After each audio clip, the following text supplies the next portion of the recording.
Hey there, it's Dr. She again, coming back to you with another coachable moment that will be in two parts. This will be somewhat of a coachable moment / webinar for many of you. I've had a number of you to ask me about auctioning as I shared my story in my book, as I've shared my story with some of you individually. I've shared with you how I've acquired some of the work that I've acquired in the collection. Work, quite frankly, that by normal means through galleries, I wouldn't have been able to acquire, wouldn't have been able to afford it. And so I got into auctioning, let's say back in the, early 2000s, got into auctioning, and that's become a major acquisition strategy for me as I add to the Wondrous Work collection. And so wanted to start breaking into you and unpacking for many of you the world of auctioning. So let's go ahead and get started. So many of you have asked me questions about how do I go about auctioning. You know, in the traditional sense, you go to an auction house and you sit there with other masses of people and you begin to bid and compete for some of the same works in which many people may be interested. And so let me just share with you one part of what I would like to do is to unpack some of the myths. So I wanted to do some myth busting, if you will, about what happens in the auction space. The other thing is I want to talk to you about how you can participate in auctions from anywhere you are.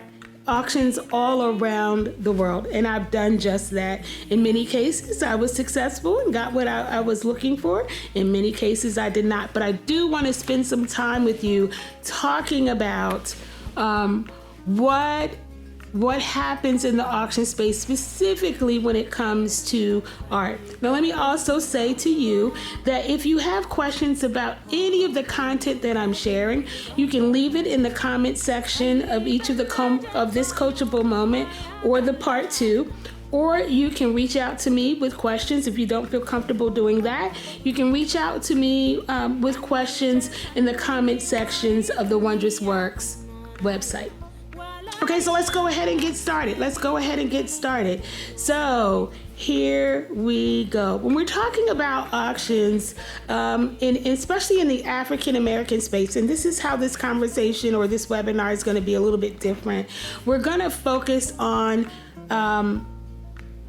maximizing your buying potential with auctions, specifically in the African American art space. There are some pitfalls to participating in auctions. A lot of the pieces that are out there now are not necessarily by the artist that they place in the description. So I'm seeing more and more where there are what I would call fake pieces, pieces that are not authentic, that are going out on auctions now. There are a lot more auctions that are, while they're in person, there are a lot of auctions that are online. And we'll talk to you about a number of the auction houses that are developing their online auctioning portal so that those people interested in the various works that they have available can bid and be an active bidder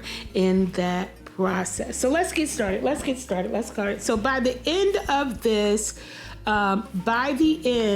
this two-part, I'm hoping it doesn't get to a 3-part, but a 2-part session, there are some things that you should walk away with from these sessions. 1, looking at art acquisition strategies, the various types of art acquisition strategies. 2, fundamentals of auctioning as the collector. And 3, auctions in the African American art. So the first thing we want to talk about is the various ways in which you can acquire art. There are a number of ways in which you can acquire art. There's the primary market and there's what we call the secondary market. The primary market is when you are acquiring art directly from the artists themselves or directly from the gallery that represents the artist. Okay, and so those are the ways that you can acquire arts that you will primarily be the original owner of the work, unless the gallery is consigning work for another collector that chooses to sell something that's a piece that's already in their collection. So there is acquiring work from a gallery. There's also acquiring work directly from the artist, him or herself, right? And again, that's a part of the primary market. And then we're moving forward to collecting art and acquiring arts, if you will, from other collectors. There is a whole community of collectors out there in different parts of the country, in the world, that at some point decide that they are going to move a piece, sell a piece, or whatever, even swap a piece with the collector. That is secondary. That's on the secondary market, when you're not getting it directly from the artist or the artist representative. That's the secondary market. And so you have acquiring pieces from other collectors. Now, the other collectors themselves, they may sell directly to another collector, or they may go through a gallery and consign with that gallery, or they may use an auction house as a tool for them to sell their work. So you can get work from another collector. You can also get work from the artists, the estates of collectors, or estates of artists. Right? So when you look at a lot of estate sales, a lot of times you'll see even some gallerists that will have be responsible for consigning or selling the work of an estate, which could be the artist or the collector. You may also see where there are applications online where they are selling via computer or auction, or auction via computer, different pieces that are part of an estate, right? And so these are the various ways that you can acquire works. And of course, there is the purpose of this particular talk with you is about acquiring work through auctioning. Now, like I said, when you're acquiring work through auctions, who is the person that has consigned the work to the auction house? It could be the artist. Very rarely it is, but it could be. It could be an executor of an estate. It could be another collector themselves. It could be actually a museum, or a non-profit, a not-for-profit institution like a college or a university. It could even be, guess what? It could even be an organization or company in corporate America. There are a number of companies, if you will, in the Fortune 500, however you want to call it, for Fortune 100 companies that have collections, major art collections. And it's for them, it's all about the money. Yes, there's the cultural aspect of it, but it's also all about investing in the work and how that shows up in the balance sheets, if you will, of those companies. And so there are a number of companies, and I'm not going to mention any because I don't want anybody coming back to me privately saying you said something inappropriate about some of our companies, but there are a number of companies that I know of because I have artist friends whose work is featured in the collections of those companies. So, hey, there are a number of ways in which auction houses get artwork in order to have available for open bid. So we're talking about auctioning as our primary source in this particular segment of acquiring artwork. So what is an auction? So, some of you would say, well, Sheila, why do you feel like you have to go through the elementary? Because I don't make any assumptions about who's actually watching these sessions. Auctioning is just like going to a store, but it's a little bit different in the sense that in auctioning, you have an opportunity to acquire any type of item through bidding on it, and going through an engagement of higher bidding and higher bidding until someone actually is victorious in acquiring the work or winning the bid. That's what auctioning is. It's not just you can do it through absentee bidding. You can be there online. You can even be there in person. But auctioning is an engagement, if you will. I refer to auctioning as a dance. Considering that I just participated in 2 auctions this past weekend, it is interesting how you can get caught up in the whole spirit and game and psychology of auctioning. We're going to talk about that. We're going to talk about coming to an auction prepared, because sometimes if you're not prepared, you get caught up and you've paid way too much for a piece of artwork or any item up for auction, for that matter, because you got caught up in the spin and the excitement of auctioning. Before we go on to our next part, hey, I want to talk to you.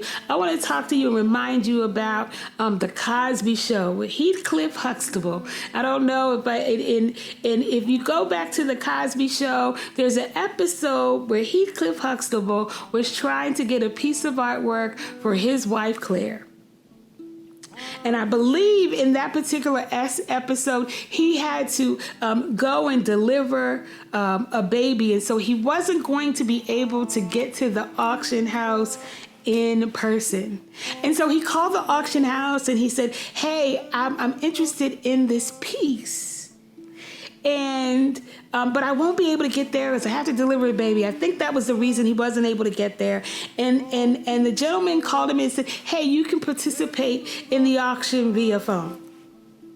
And what ended up happening there, and why I'm smiling about that, because I've actually gone through that experience where, and I'll tell you about my experience, but let me finish the story. And Heathcliff got in there and he got caught up in the spin.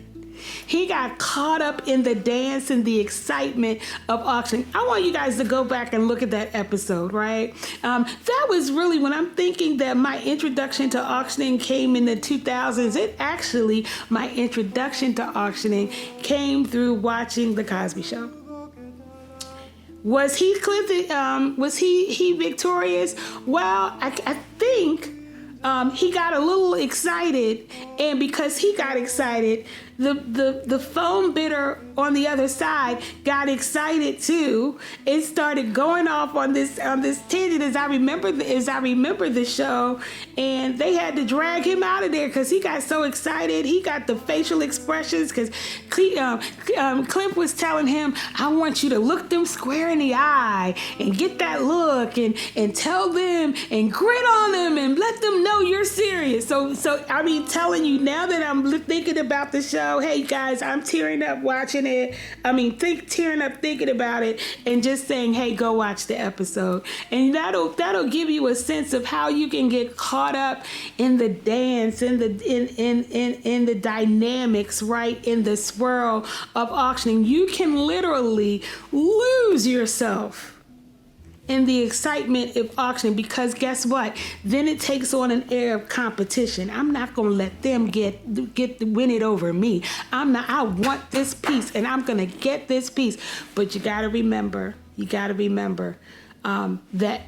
getting into this world, getting into the dance, getting into the excitement can cause you to spend way more than you have to spend, and even what you budgeted to spend in auctioning. So we're going to get through all of this. I think I recall that Claire actually was attending the auction, I believe, and Claire ended up getting the piece. So with all that Heathcliff was doing, he wasn't. I don't think he was victorious. But listen, if I'm wrong, go back and look at the episode. If I'm wrong, hit me up in the chat on YouTube and let me know that you watched that episode. Tell me your thoughts about that episode. But let's go on. So normally, depending on the type of auction that is occurring, the highest bidder is victorious in getting the piece. There's nothing like seeing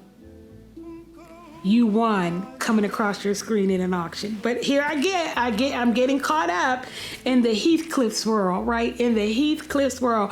But I want you to be mindful of, and I say that, but I want to go back to the seriousness a little bit of how to prepare for an auction. I started talking to you about the psychology of auctioning. I started talking to you about the swirl of auctioning and how you can get caught up. And I go back to the 2 auctions in which I participated in this past weekend, and I was actually victorious in both of those. But the interesting thing, I won the lot, but the interesting thing about that, and I went back and thought about it, and the books were very rare. There was a lot. There were 2 lots in one auction, and I'll give you this as an example. One where the books were, Jacob Lawrence was the illustrator, and another lot is where Faith Ringgold, the artist Faith Ringgold, was the illustrator. And I got both of them, but I have to say, after I got I was victorious in the Jacob Lawrence lot, I said, man, I think I spent too much. I think I got caught up in the swirl. Folks. This is what normally happens when I look at auctioning. One, there are about, and I'm going to deviate a little bit from my own script, if you will. There are different areas where you can acquire work. There are many of the auction houses are now developing their own portals. There are about 2 or 3 portals that I know of where auction houses can actually have their auctions available for live bidding or even timed bidding on the days of the auctions. All right. One is Live Auctioneers. So if you go to liveauctioneers.com and you peruse through all of those, there are so many different auction houses that have portals, if you will, their own portal through Live Auctioneer. And then there is Invaluable.com, and Invaluable.com is another portal, auction portal, if you will, where a number of auction houses have their auctions available through Invaluable. I'm cautious about what I say about both of those portals, but I find myself leaning more towards Invaluable than Live. Am I still a member, and do I still have a username with Live? Yes. But I also go to Invaluable because Invaluable seems to have some stronger protocols about auction houses having their auctions available through their portal, and they have stronger protocols about folks participating in those auctions. So those are the 2 main portals. Are there other portals out there? I'm sure that there are, but those are the 2 where you can get anything from art, furniture, clothing, furs, coats, shoes, anything, those things that are, old Louis Vuitton bags. There are so many different things that are just available in the way of the different auctions that are on Invaluable and Live. All right. So you have 2 main portals that are out there, I think, that have probably more auction houses participating in them. You have liveauctioneers.com. You have Invaluable.com. Many of them have what they called delayed auctions. Many of them have live auctions, and many of them have what they call timed auctions. And we'll get a little bit into that as well. You are also now that we're somewhat out of COVID space, many of the auctions are coming back and having auctions live. Where you actually go to the auction house. Here's what I like about the portals. You have auctions in New York, you have auctions in LA, you have auctions in Atlanta, you have auctions in London, you have auctions in Australia. literally all over the globe. And the one thing about participating in auctions in these portals is you can be in your home, you can be in your office, you can be anywhere and participate in auctions that are halfway around the world. The interesting thing is that when you're participating in auctions in London and Switzerland and Australia and even China, right? It will come up in their currency, right? And you'll have to determine, how that exchanges or translates into the U.S. dollar, but you're still able to participate in auctions from the comfort of wherever you are. So that's one of the major pluses about those portals. Now, what I notice now is that a number of auction houses are developing their own applications and web-based portals. Like Swan Gallery has its own. I think Sotheby's and Christie's have their own. I think that there's Black Art Auction has their own portal. So there are a number of auction houses that are now developing their own portal. I was looking in on an auction with Swan Galleries yesterday of a piece that I was interested in by Elizabeth Catlett. So they're developing their own portals. And guess what? Not only are they developing their own portals, their own auction websites, they're still engaged and still active in the portals that Invaluable and Live have. Heinemann out of Chicago. It's another auction house where they're developing their own, have developed their own auction portal. So what was the point of that, Sheila? The point of it was, folks, that now auctioning has become much more advanced in a certain way and much more accessible to you without having to drive for hours or get on a plane and fly for hours to participate. So the other thing that you would need to think about, when I talked to you before, I mentioned before about having a plan, having a strategy when it comes to auctions, right? When you're dealing with auctions, there are a couple of things that you need to be mindful of. You need to be mindful of the price point of the piece, the range of the piece. You also need to be mindful of the authenticity of the piece and the condition of the work, right? What do I mean by authenticity of the piece? Is the piece by who the description of the work is by? Now I'm seeing good people more references to in the manner of. Before they'll say that this work is by Elizabeth Catlett, this work is by Jacob Lawrence, this work is by Charles White. And instead of saying emphatically it is by that particular artist, you're seeing now references in quote, air quotes, in the style of, in the manner of. So Sheila, what does that mean, in the style of, in the manner of? First of all, it is a way for the auction house, right, not to be liable in the instance that it is not by the artist that they've associated the work to, right? So it doesn't commit that auction house or the consignor, if you will, with any kind of legal redress if the person who now has the work and won the work in the auction is questioning the authenticity of the work. Okay?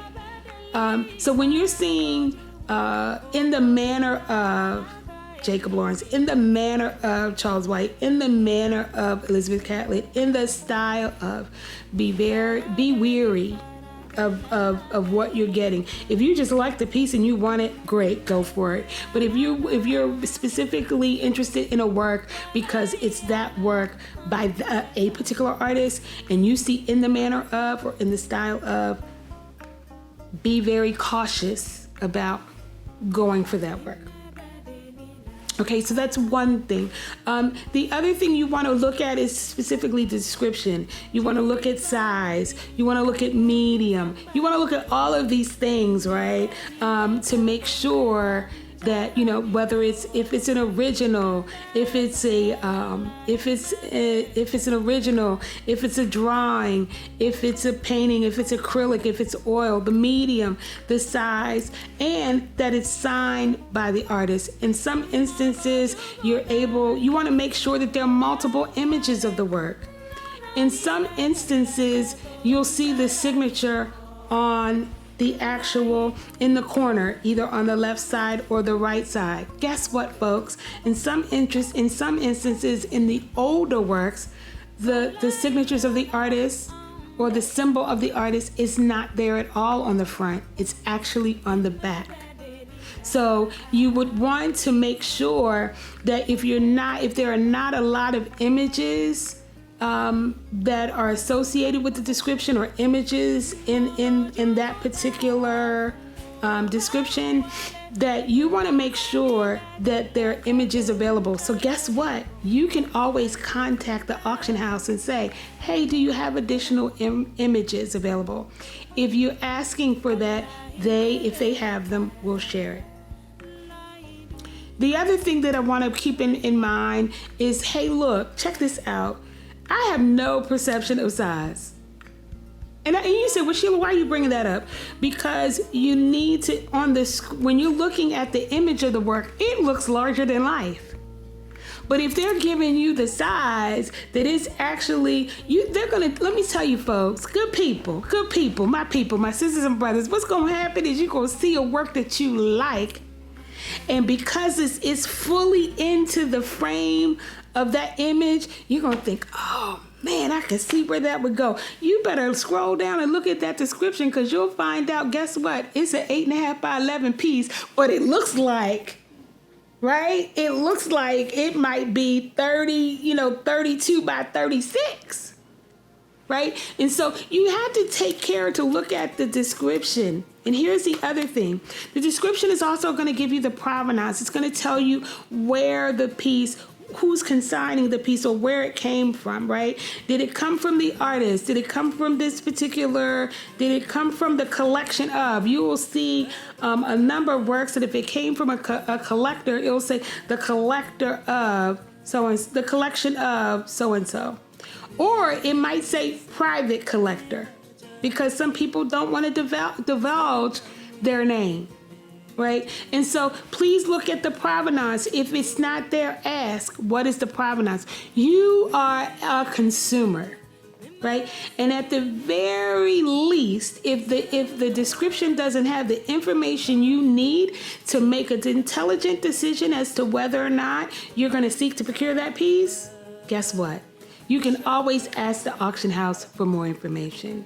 All right. Now, here's the piece. This is the piece for me, folks, that I always ask the auction house. 9 times out of 10, hear me, the condition of the piece.